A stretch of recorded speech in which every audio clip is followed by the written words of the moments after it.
Hello दोस्तों, जैसा कि आप लोग को बताया है कि अरेंजमेंट का सवाल कैसे बनता है। पिछले वीडियो में एक क्वेश्चन मैंने डाला था और समझाया था अच्छे से।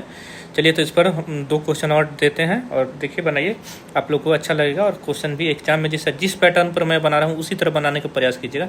एग्जाम में बहुत ईजिली सवाल आपका बनेगा। चलिए तो देखते हैं। क्वेश्चन क्या लिखा है।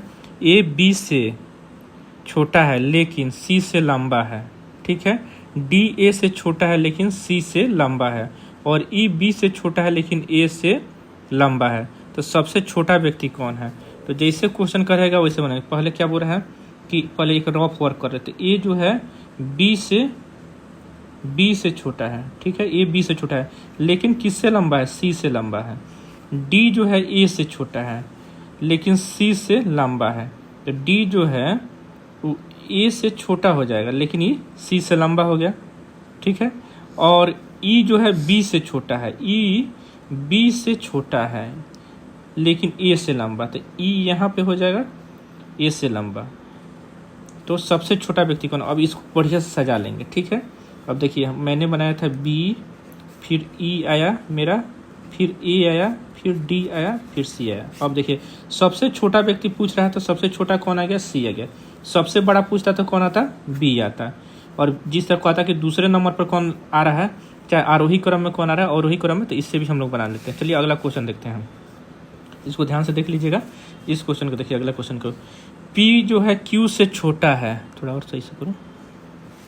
पी क्यू से छोटा है परंतु टी से लंबा है। आर सबसे लंबा है तथा एस पी से छोटा है परंतु सबसे छोटा नहीं है। ऊंचाई के घटते हुए क्रम में अंतिम से दूसरा कौन है। क्वेश्चन को ध्यान से देखिए। देखिए इसको कैसे बनाएंगे। पी जो है पहले एक रफ बना लेते हैं। पी क्यू से छोटा है, यानी पी जो है क्यू से छोटा है परंतु टी से लंबा है।